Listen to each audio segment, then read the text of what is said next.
ये इस अयोध्या की नहीं है, इसीलिए इसकी बुद्धि को घुमाने का प्रयत्न कर लिया। कहा नाम मंथरा मंदमती चेरी केकई केरी।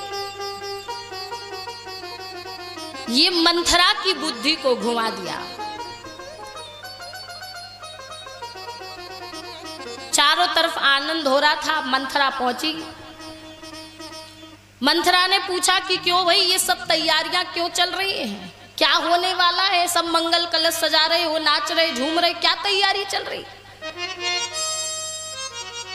कहा कल मेरे राम राजा बनने वाले हैं। जिसको देखो वो तो आनंदित था, राम राजा बनने वाले हैं। जैसे ही मंथरा ने ये बात सुनी, उसके समस्त अंग ईर्ष्या से जल उठे। ध्यान देना, ये मंथरा जो है ना, ये सभी के घर में आती है। उस समय तो मंथरा एक ही थी, लेकिन आजकल कई मंथराएं घूम रही हैं, जो आपके घर में आकर के फूट डालने का काम करे। देवरानी जेठानी के बीच में, सास बहू के बीच में, जो कहे फूट डालने का काम करे। अरे तुम्हारी बहू ऐसी, और बहू से कहे तुम्हारी सास ऐसी, देवरानी से कहे तुम्हारी जेठानी ऐसी, और जेठानी से कहे तुम्हारी देवरानी ऐसी। इस तरह से घर में जब फूट डालने का कार्य करे ना, तो समझ लेना आपके घर में मंथरा आ गई है। तो इस मंथरा से बचने का कार्य क्या है?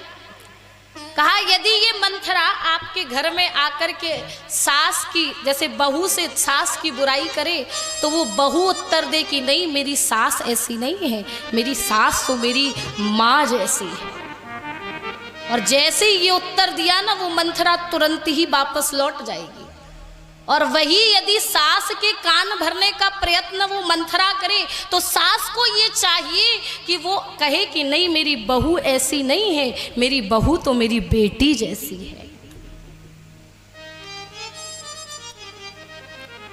जिस घर में प्रेम हो जाए, जिस घर में सामंजस्य बन जाए, फिर वहां पर मंथरा कितना भी प्रयत्न करे फूट डालने का, पर घर के लोग एक दूसरे को समझते हैं, तो मंथरा किसी तरह से आपके घर में वाद विवाद नहीं करा सकती।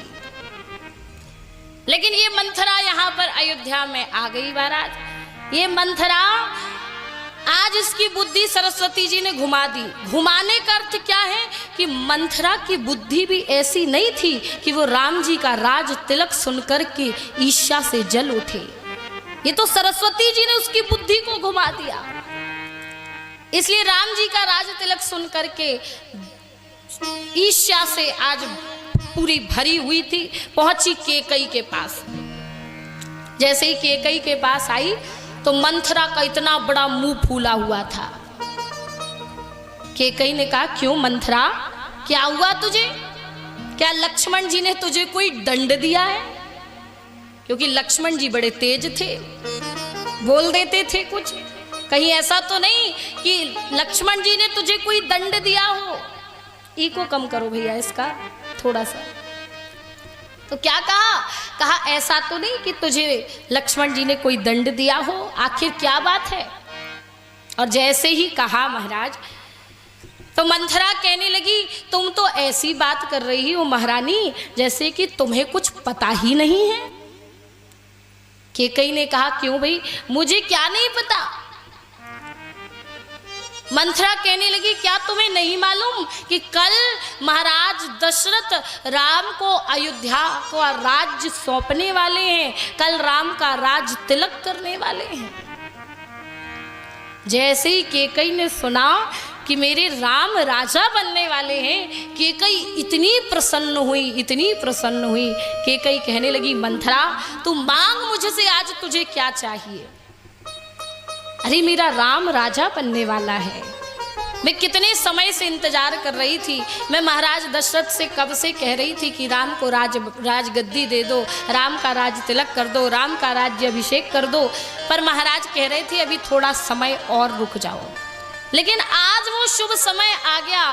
तूने बड़ी अच्छी खबर सुनाई मंथरा, मांग तू क्या मांगेगी? ये सोना हीरा जवाहरात सब रखा है, क्या चाहिए ले जा। मंथरा कहने लगी बताओ। ये तो ऐसे झूम रही हैं जैसे कि भरत राम राजगद्दी पर बैठने वाले हो। मंथरा कहने लगी कि केकई महारानी, आप तो ऐसे झूम रही हो जैसे कि भरत राजगद्दी पर बैठने वाले हो। क्या तुमको पता नहीं, यदि राम राजगद्दी पर बैठ गए ना तो तुम्हारा और भरत का हित नहीं होगा। और जैसे ही इतनी बात कही, केकई ने एक जोर से थप्पड़ मारा और कहा कि घर फोड़ी, शांत हो जा। घर फोड़ी क्यों कहा? क्योंकि अब ये घर फोड़ने का कार्य कर रही है।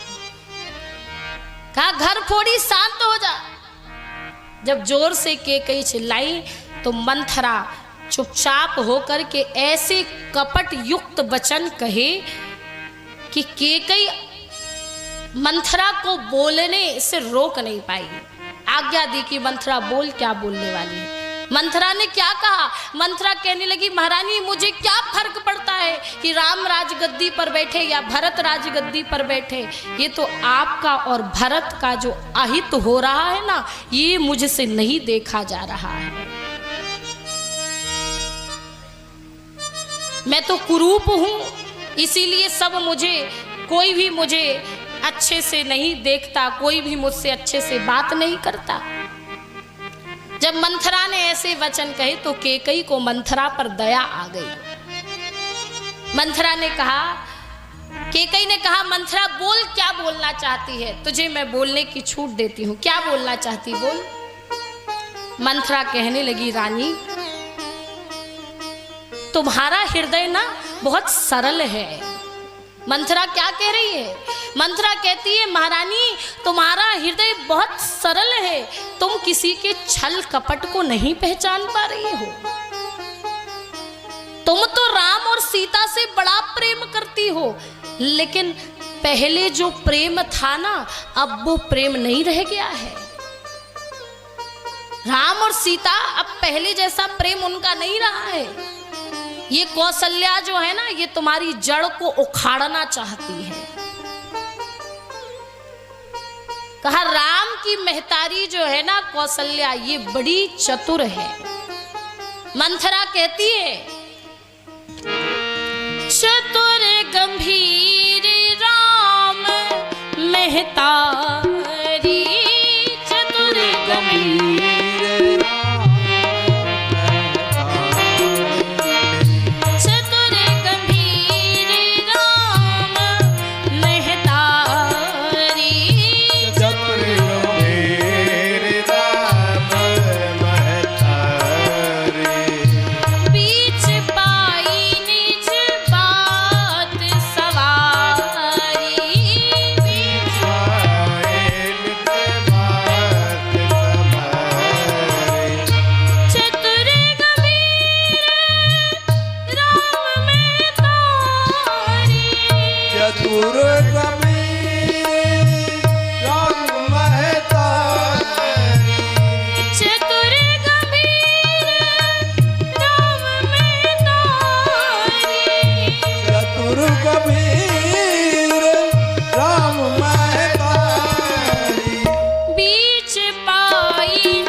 मंथरा कहती है, चतुर गंभीर राम महतारी। कहा राम की जो माँ है ना, ये कौशल्या बहुत चतुर है। कहा कैसे चतुर है? कहने लगी, बीच पाई निज बात सवारी। जब कौशल्या को पता है कि भरत और शत्रुघ्न यहाँ पर नहीं है, ननिहाल में है, भरत और शत्रुघ्न की अनुपस्थिति में क्यों राज तिलक का कार्य कर रही है, ये तो इसने बीच में अवसर पा लिया है, इसलिए सारी बात को सवार लिया। महाराज दशरथ से कह कह करके अब राम को राज तिलक सौंप रहे हैं, राम का राज तिलक कर रहे हैं। क्या तुमको पता है, भयहु पाखु दिन सजत समाजू। कह रही है एक पाख से, यानी 15 दिन से तैयारी चल रही है। अच्छा देखो, महाराज दशरथ तो तुरंत ही निर्णय लिए थे, लेकिन ये मंथरा कितना झूठ कह रही है कि भयहु पाखुदिन, मतलब 15 दिन, पाख वो मतलब 15 दिन व्यतीत हो गए जब से इस तरह की सारी तैयारियां।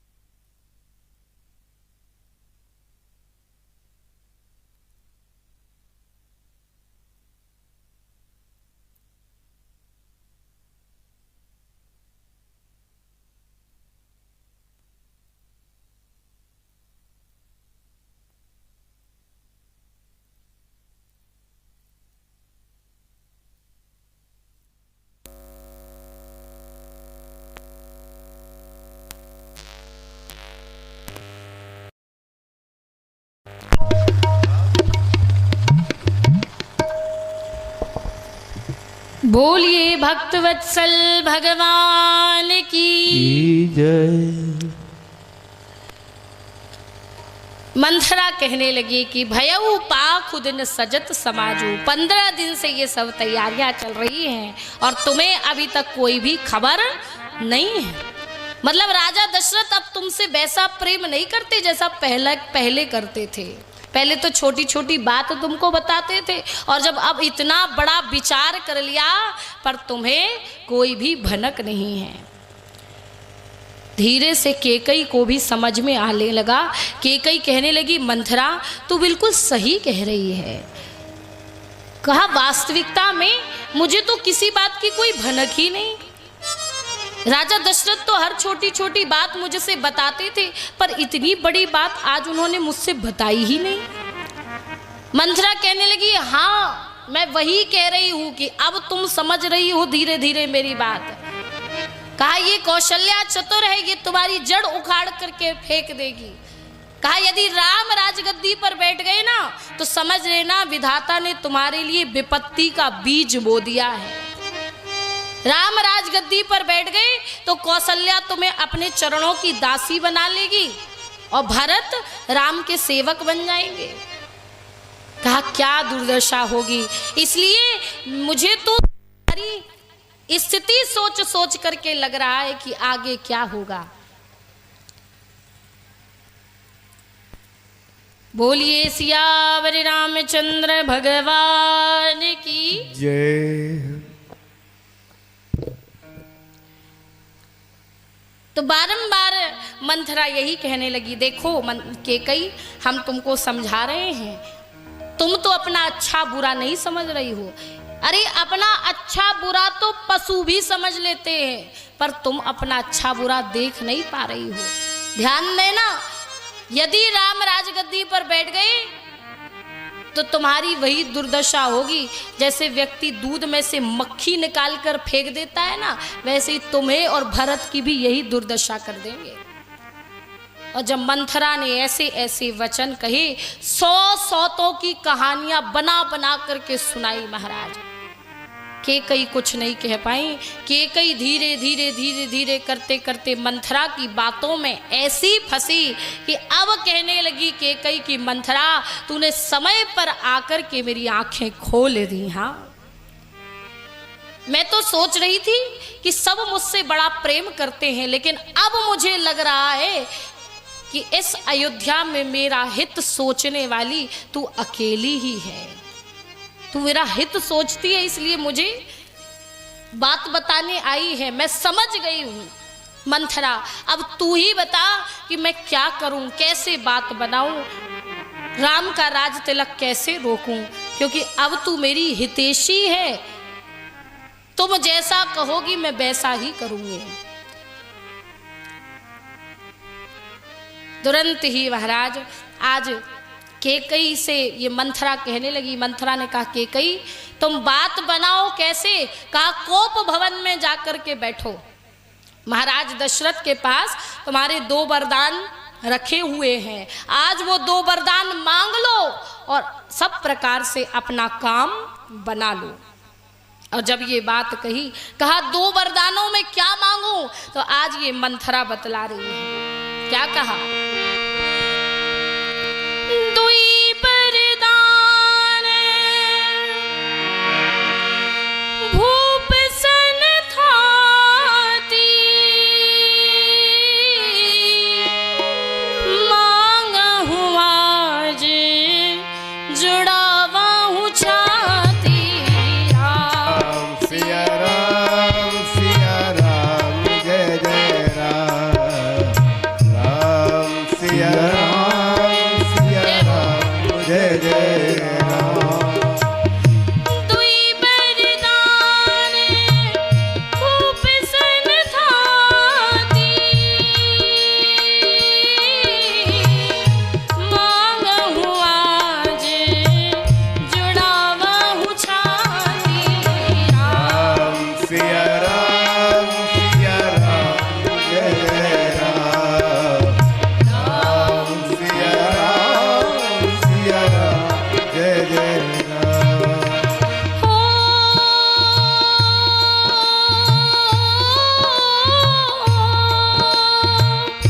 सुतहि राजू राम मही बनवासु, देहु लेहु सब सवती हुलासु। राम सिया राम जय जय राम, राम सिया राम जय जय राम। क्या कहने लगी? मंथरा ने कहा कि कई महाराज दशरथ के पास तुम्हारे 2 वरदान रखे हुए हैं ना, तो 2 वरदानों में मांगो क्या? कहा पहले वरदान में स्वतः राजू, यानी अपने पुत्र भरत के लिए तुम राज्य मांगो।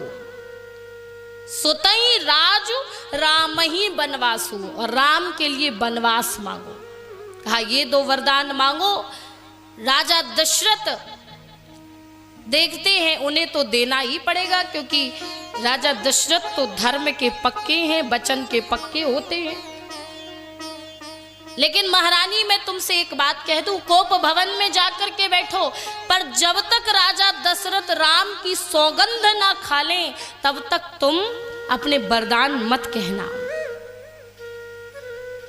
राम जी एक प्रकार से कहीं ना कहीं महाराज दशरथ थोड़ा सा पीछे हो जाते वरदान देने में, लेकिन यदि तुम राम की सौगंध खिला लोगी तो फिर महाराज दशरथ वचन को, इन वरदानों को देने के लिए विवश ही हो जाएंगे। मंथरा ने सारी बात बताई। कैकेयी कोप भवन में जाकर के बैठ गई। कोप भवन में जाकर के बैठी हैं।